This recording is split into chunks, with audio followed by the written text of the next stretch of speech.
I love Modi, I love India. আজকে আমেরিকার পক্ষ থেকে অফিসিয়ালি যে স্টেটমেন্টটি আমাদের সামনে এসছে, সেখানে এই দুটো লাইনকে নিয়ে কিন্তু আন্তর্জাতিক স্তর রীতিমতো তোলপাড়।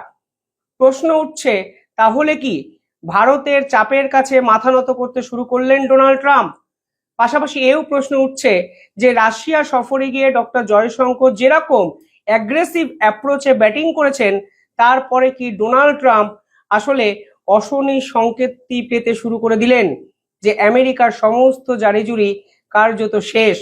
এক্সটার্নাল প্রেশার, ইন্টারনাল প্রেশার, ঘরে বাইরে প্রবল চাপের কাছে কি মাথা নত করতে শুরু করলেন আমেরিকার প্রেসিডেন্ট? এই সব নিয়েই কিন্তু আজকের এই ভিডিওতে আমি আলোচনা করব। ভিডিওটি শেষ অবধি দেখবেন। আর সব থেকে ইম্পর্টেন্ট একটি কথা, যদি চ্যানেলটিকে ভালো লাগে একটু সাবস্ক্রাইব করে পাশে থাকা বেল আইকনটি কিন্তু ক্লিক করবেন। ইতিহাস থেকে বর্তমান, সময় থেকে সমাজ, দেশ থেকে বিদেশ, ইতিহাস শুধু বইতে নয়, দেখবেন ভিডিওতেও। এই নেটওয়ার্ক এখন অনেক বড়। আপনারা দেখছেন দ্য ইন্ডিপেন্ডেন্ট নেটওয়ার্ক। আপনারা অনেকেই জানেন, রাশিয়া সফরে গিয়ে পুতিনের সঙ্গে দেখা করেছেন ভারতবর্ষের বিদেশমন্ত্রী ডক্টর জয়শঙ্কর।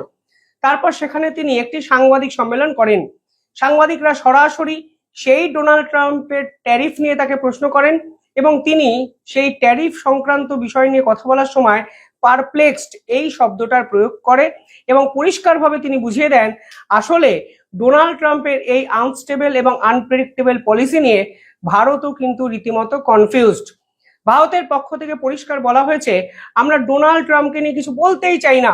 আপনারা একটা কথা ভাবুন, তিনি আমেরিকার প্রেসিডেন্ট।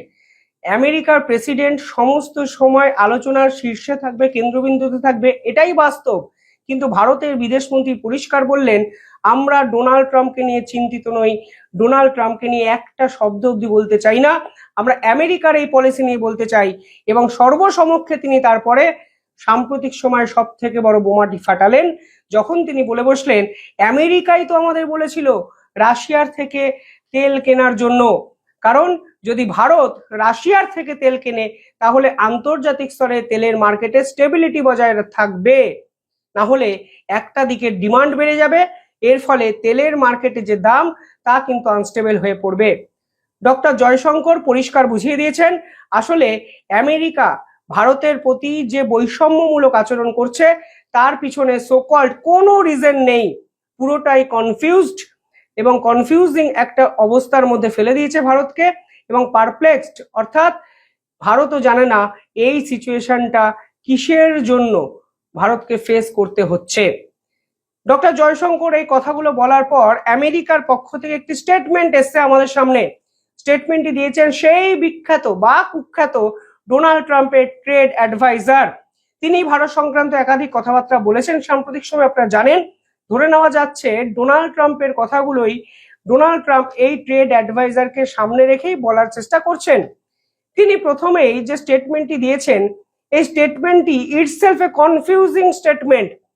ডক্টর জয়শঙ্কর আমেরিকাকে নিয়ে যে কনফিউজ শব্দটি ব্যবহার করেছেন, কনফিউজিং ক্যারেক্টারের কথা বলেছেন, আজকে আমেরিকার পক্ষ থেকে যে অফিসিয়ালি কথাবার্তাগুলো বলা হলো সেখানেও কিন্তু এই কনফিউজিং অ্যাটিটিউডটা তারা বজায় রাখলেন। তারা বললেন আই লাভ মোদি, অর্থাৎ মোদিকে তারা ভালোবাসেন। আই লাভ ইন্ডিয়া, ভারতকেও তারা ভালোবাসেন। কিন্তু এখানেই হলো আসল চমক, যেখানে তারা দাবি করলেন বা আমেরিকা দাবি করলো ভারত নাকি রাশিয়ার জন্য লন্ড্রাম্যাটের মতো আচরণ করছে। লন্ড্রাম্যাট কি? লন্ড্রাম্যাট একটি দোকান যেখানে খারাপ জিনিসটাকে ভালো করে দেওয়া হয়, লন্ড্রি টাইপের। আমি আরো সহজ ভাষায় বলছি, যেখানে আমেরিকা বোঝানোর চেষ্টা করছে রাশিয়ার ব্ল্যাক মানি বা রাশিয়ার খারাপ যে অ্যামাউন্ট গুলো আছে সেগুলো নাকি ভারত ঘুর পথে সাদাতে পরিণত করছে, সাদা টাকায় পরিণত করছে। অর্থাৎ ভারত হলো রাশিয়ার লন্ড্রাম্যাট, অর্থাৎ রাশিয়ার যাবতীয় ব্ল্যাক মানি ওরিয়েন্টেড কর্মকাণ্ড ভারত ঘুর পথে তেল কিনে সেগুলো রাশিয়াতে ফিরিয়ে দিচ্ছে। এই বোঝাতে চেয়েছে আজকে আমেরিকার ট্রেড অ্যাডভাইজার। পাশাপাশি তিনি আরো অনেক কথা বলেছেন। এই ট্রেড অ্যাডভাইজার কালকে কি বলেছিলেন? কালকে বলেছিলেন ভারতের রিজার্ভ ব্যাংক অফ ইন্ডিয়া, তারা যদি ফরেক্স বিক্রি করেন, অর্থাৎ তারা যদি আমেরিকার ডলারকে বিক্রি করেন, তাহলে আমেরিকার থেকে পারমিশন নিতে হবে এবং সেই ডলার দিয়ে রাশিয়ার তেল কেনা যাবে না। আপনার কাছে জমানো 10 টাকা আছে, আপনি কোথায় খরচা করবেন সেটা কি আমি বলতে পারি? কখনোই নয়। দেখুন, প্রতি পদক্ষেপে আমেরিকা এই পৃথিবীর চালিকা শক্তি হিসাবে নিজেদের ভাবতে শুরু করেছিল। আমি তো আপনার মালিক নই। আপনার 10 টাকা আপনি কিভাবে ব্যবহার করবেন এটা আপনার সিদ্ধান্ত। ভারতের ফরেক্স রিজার্ভ, ভারতের জমানো সঞ্চয়, যা রিজার্ভ ব্যাংক অফ ইন্ডিয়া এখন সিদ্ধান্ত নিয়েছে কিছু টাকা বিক্রি করে দেবেন এবং ডলারের যোগান মার্কেটে দেবে, যেন ডিডলারাইজেশন প্রসেসে আস্তে আস্তে আস্তে আস্তে ব্রিক্স কান্ট্রিগুলো যেতে পারে। সেখানে আমেরিকার পক্ষ থেকে স্টেটমেন্ট এসেছিল যে আপনারা আমাদেরকে জিজ্ঞাসা না করে আমেরিকার ডলার বিক্রি করতে পারবেন না। মনে হচ্ছে আমেরিকার ডলারটি আসলে আমেরিকা ভারতের কাছে রাখতে দিয়েছিল, এমন একটা অ্যাটিচিউড।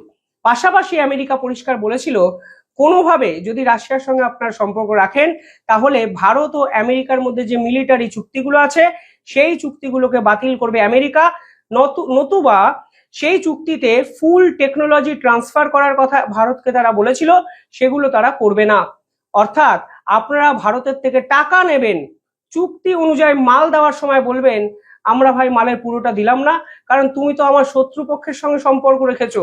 তাহলে ভাই টাকাটা কেন নিলে ফেরত দিয়ে দাও। ভারতের থেকে ভারত কিন্তু আমেরিকার থেকে অত্যন্ত গুরুত্বপূর্ণ কিছু অস্ত্র কিনেছে। আপনারা জানেন তেজাসের ইঞ্জিন 414, এই ইঞ্জিন কিন্তু আমেরিকাতে তৈরি হয়। এখন যদি আমেরিকা বেঁকে বসে বলে যে আমরা ফুল টেকনোলজি ট্রান্সফার করব না এবং আমরা এটার প্রোডাকশন ভারতে গিয়ে করব না, তাহলে কিন্তু ভারত সমস্যায় পড়বে। অর্থাৎ ছলে বলে কৌশলে ভারতকে বিভিন্ন দিক থেকে কিন্তু চাপে ফেলার চেষ্টা আমেরিকা করে যাচ্ছে, অথচ তারা মুখে বলছে I love Modi, I love India. এত কনফিউজিং এক একটা স্টেটমেন্ট যে আপনি বিশ্লেষণ করতে অবধি পারবেন না। ভারতবর্ষের বিদেশ মন্ত্রী বলছেন পারপ্লেক্সড, কনফিউজড। তারা ভারতবর্ষের বিদেশ মন্ত্রী বুঝতে পারছে না আমেরিকা আসলে চাইছেটা কি। ভারতের সঙ্গে কোনোদিন কোনো শত্রুতা ভারতের আমেরিকার সঙ্গে ট্রাম্পের সঙ্গে তো হয়নি, কোনো এগেনস্টের কথাও ট্রাম্পের বিপক্ষে ভারত এতদিন বলেনি। কিন্তু 20 বছরের একটা সম্পর্ক, যে জিওপলিটিক্যাল অ্যাটমসফিয়ার ভারত এবং আমেরিকার মধ্যে তৈরি হয়েছিল, ওবামা, ক্লিনটন, বাইডেনরা করেছিলেন, সেই geopolitical long term goal Trump নিজের দায়িত্বে স্বেচ্ছায় ইগোকে স্যাটিসফাই করার জন্য আজ তাসের ঘরের মতো ভেঙে দিলেন, আর এখন এই ট্রেড অ্যাডভাইজারদের সামনে এগিয়ে দিচ্ছেন। পাশাপাশি আজকে আমেরিকার পক্ষ থেকে বলা হয়েছে ভারত যে রাশিয়ার থেকে তেল কেনে শুধু লন্ড্রা ম্যাট বা এই টাইপের কথাবার্তা বলার পরও তারা বলেছেন যে এতে ভারতের বড় লোকরা শুধু লাভবান হচ্ছে। কিন্তু যদি আপনারা তথ্য দেখবেন রিলায়েন্স রাশিয়ার থেকে তেল কেনে 23%, রাশিয়ার থেকে আরো একটি কোম্পানি তেল কেনে নায়ারা এনার্জি, যেখানে আবার রাশিয়ার 50% শেয়ার আছে, তারা তেল কেনে 13 থেকে 14%। কিন্তু বাকি যে পরিমাণ তেল প্রায় 60%-এর কাছাকাছি তা কিন্তু সরকার নিজেরা কেনে।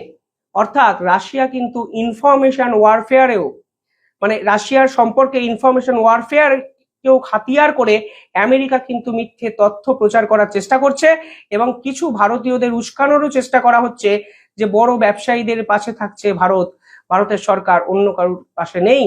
অর্থাৎ এ এক অনেক বড় আন্তর্জাতিক ষড়যন্ত্র, আপনারা হয়তো বুঝতে পারছেন। চায়নার পক্ষ থেকে একটি স্টেটমেন্ট এসছে, সেখানে তারা পরিষ্কার বলেছে ভারত কেন এখনো চুপ।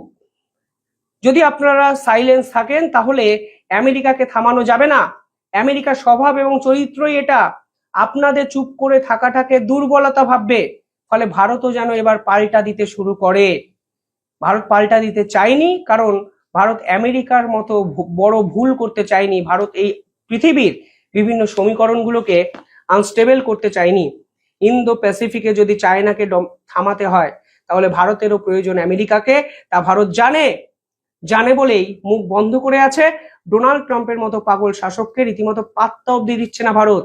আজকে ডক্টর জয়শঙ্কর বুঝিয়ে দিয়েছেন আমেরিকার এই পলিসির কাছে মাথা নত তো ভারত করবেই না, উল্টে এই আনস্টেবল আনপ্রেডিক্টেবল পলিসি ভারতবর্ষ রীতিমতো পাশ কাটিয়ে অল্টারনেটিভ খোঁজার দিকে কিন্তু এগিয়ে যেতে শুরু করেছে। আর এরপরেই আমেরিকার ট্রেড অ্যাডভাইজার দাবি করলেন রাশিয়ার ব্ল্যাক মানিকে সাদা করছে ভারত, কিন্তু he loves India, he loves Modi. বাকিটা আপনারা কমেন্টে জানাবেন।